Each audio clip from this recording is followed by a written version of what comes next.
O bom humor é uma fuga do sofrimento?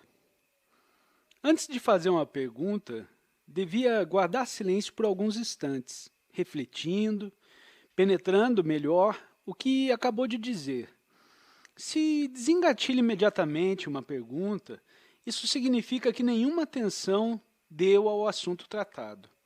O que juntos estivemos considerando é de suma importância.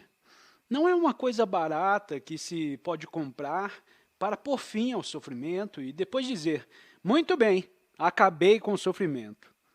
Isso seria pueril ao extremo. Quando temos descortinado todo o campo da experiência humana, enriquecida por séculos de sofrimento, não podemos varrê-la com uma simples palavra, com um símbolo ou por meio de fuga.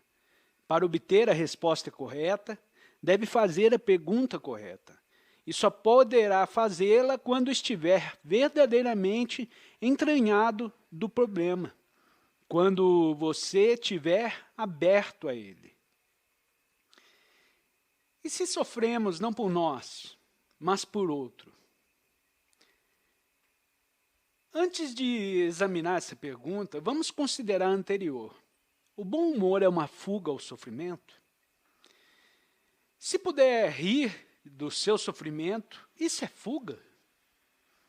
Há essa coisa terrível que chamamos sofrimento e percebemos a que reduzistes a sua pergunta? Quando em sofrimento, talvez possa rir disso, mas o sofrimento continua existente. Vê-se sofrimento, tortura, por todo mundo. O tormento de não ter o que comer, de temer a morte, de ver e invejar o rico que passa em seu luxuoso carro, a brutalidade, a tirania existente no Oriente, etc., etc. Você pode rir disso? Quer me parecer que não está verdadeiramente consciente do seu próprio sofrimento. A segunda pergunta é, quer dizer do pensar que sentimos pelo sofrimento de outro? Quando vê alguém a sofrer, não sofre também? Quando vê um cego, um homem que não tem o que comer, ou não tem quem o ame, todo envolvido em agonia, luta, confusão, não sofre com ele? Sei que é coisa sancionada, tradicional e respeitável o dizer, eu sofro juntamente com você. Mas por que deve sofrer? Se tem pouco, dá esse pouco. Dá a sua compaixão, sua afeição, seu amor. Mas por que sofrer? Se meu filho contrai poliomielite e está à morte, por que devo sofrer? Sei que isso lhe parecerá terrivelmente cruel. Se fiz tudo o possível por alguém, se lhe dei meu amor, minha compaixão, lhe trouxe o médico, lhe forneci os remédios, fiz sacrifícios. Trata-se realmente de sacrifício? É esta a palavra justa? Se fiz tudo o que pude, por que devo sofrer? Quando sofro por alguém, isso é sofrimento? Reflete nisso, profundamente. Não aceite simplesmente o que estou dizendo. Quem vai à Índia e a outros lugares do Oriente vê imensa pobreza de que não se faz a mais ligeira ideia no Ocidente. Quando anda pelas ruas, roça com pessoas cobertas de lepra ou portadoras de outras doenças. Pode uma pessoa fazer tudo o que estiver a seu alcance, mas que necessidade tem de sofrer? O amor sofre? Devia considerar bem tudo isso. O amor, de certo, nunca sofre. Pode o sofrimento profundo tornar-se em profunda alegria? Pode fazer uma tal pergunta quando está sofrendo? Me diga, por favor, do que está falando. Falo do sofrimento de transformar-se por si mesmo em alegria. Se o sofrimento se transforma em alegria, em que fica no final de tudo? Senhor, certas pessoas, feliz ou infelizmente, vem me ouvindo há 40 anos. Eu conheço bem tais pessoas. Nos temos encontrado aqui e ali através dos anos, e eu sofro porque elas não têm compreensão? Continuam a fazer perguntas relativas à autoridade, à expressão pessoal, a respeito de Deus. Sabeis quantas puerilidades perguntam? E eu sofro por isso. Sofreria se dessas pessoas esperasse alguma coisa. Me veria desapontado se me tivesse colocado na situação de assim me sentir, isto é, de me considerar um homem que está dando algo a outro homem, esperando que esteja compreendendo o que quero dizer. Note, por favor, que o importante não é transformar sofrimento em alegria, ou se o sofrimento pode transformar-se em alegria, ou se devemos sofrer quando vemos outros sofrendo. Todas essas questões, nenhuma importância têm. O importante é compreender você mesmo, o sofrimento, extinguindo-o assim. Só então descobrirá o que existe além do sofrimento. De outro modo, ficará como quem está desse lado da montanha a especular sobre o que existirá do outro lado. Está apenas a falar, adivinhar, não ataca o problema, não o enfrenta, não penetra fundo em você mesmo para observar, investigar e compreender.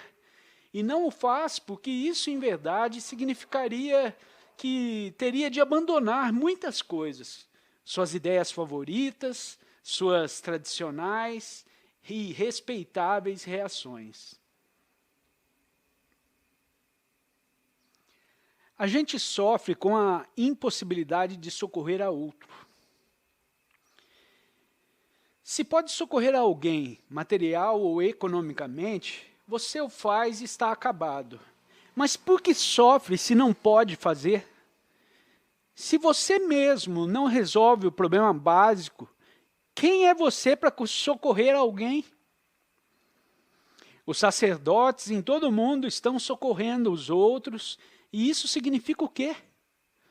Que estão ajudando a condicionar outros em conformidade com suas próprias crenças e dogmas. Dar de comer desinteressadamente aos que têm fome, criar uma comunidade melhor, um mundo melhor. Isto é ajuda. Mas dizer a outro, eu te ajudarei psicologicamente. Que presunção! Quem é você psicologicamente para socorrer o outro? Deixa isso aos comunistas que pensam ser a providência e ter o poder de ditar a milhões de indivíduos o que devem fazer. Mas por que deve sofrer se não pode socorrer alguém? Faça de tudo o que pode. O que não pode ser muito, para ajudar ou socorrer, mas por que passar pela tortura do sofrimento? Não está percebendo?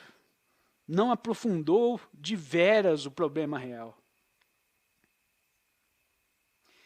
Percebo que, para libertar-se completamente do sofrimento, a pessoa tem de estar totalmente vigilante, plenamente atenta, a todas as horas. Tenho raros momentos de lucidez total, mas no tempo restante me vejo aprisionado num estado de desatenção. E este meu destino para o resto da vida, e, portanto, nunca terei possibilidade de libertar-me do sofrimento?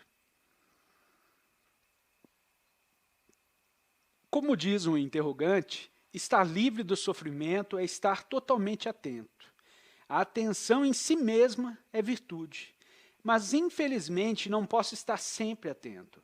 Estou atento hoje, mas amanhã não estou, e torno a ficar atento depois de amanhã. Durante o período intermediário, estou desatento e ocorrem atividades de toda ordem, das quais não estou plenamente cônscio. Assim, a interrogante indaga. Me vejo aprisionado num estado de desatenção e significa isso que estou condenado a nunca ficar livre do sofrimento? Ora, Senhor, a ideia de ficar livre para sempre supõe o tempo, não? Dizemos, não sou livre agora, mas se me tornar atento, serei livre. E eu desejo que essa liberdade perdure até o fim de meus dias. Estamos assim, interessados na continuidade da atenção. E dizemos, de alguma maneira devo estar sempre atento, porque do contrário estarei sempre em sofrimento.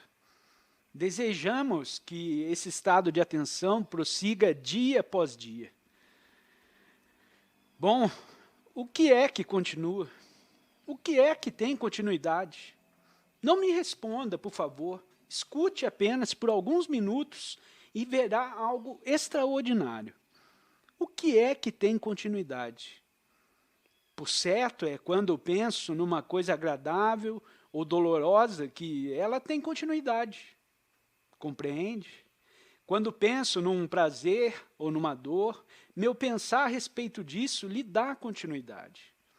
Se gosto de você, penso em você, e meu pensar em você dá continuidade à imagem aprazível que formei de você. Assim, pela continuidade do pensamento, da associação, da memória, minha relação à sua pessoa se torna mecânica, não é verdade? É como a reação do computador, que responde na base da memória, da associação na base de uma imensa quantidade de dados armazenados. Bom, Senhor, com essa mesma mentalidade dizemos, devo manter a continuidade da atenção. Está me seguindo, Senhor? Mas se vemos o que está implicado, tanto na atenção como na continuidade, nunca juntaremos as duas coisas. Não sei se compreende o que estou tentando transmitir. O erro que estamos cometendo é o de relacionar a continuidade com a atenção. Desejamos que o estado de atenção tenha continuidade, mas o que terá continuidade será o nosso pensamento relativo a esse estado, e, portanto, isso não será atenção. E o pensamento que dá continuidade a isso, que chamamos atenção, mas quando o pensamento dá continuidade à atenção, não há o estado de atenção. Se a isso aplicar por inteiro a sua mente e compreender, descobrirá um peculiar estado de atenção sem continuidade fora do tempo. Até que ponto é atenuado o sofrimento pela aceitação dele? Por que devo aceitar o sofrimento? Isso é apenas uma outra atividade superficial da mente. Não desejo aceitar o sofrimento, nem atenuá-lo, nem fugir a ele. Quero compreendê-lo, ver o que significa, conhecer-lhe a beleza, a fealdade, a prodigiosa vitalidade. Não desejo convertê-lo numa coisa que ele não é, aceitando o sofrimento ou dele fugindo, ou ainda dele me abeirando com um conceito, uma fórmula. Não estou em contato com ele. Assim, a mente que deseja compreender o sofrimento, nada pode fazer em relação a ele. Não pode transformar o sofrimento ou amenizá-lo para ficar livre do sofrimento. Nada deve fazer em relação a ele. E porque sempre estamos fazendo alguma coisa em relação ao sofrimento que ainda não nos encontramos nesse estado.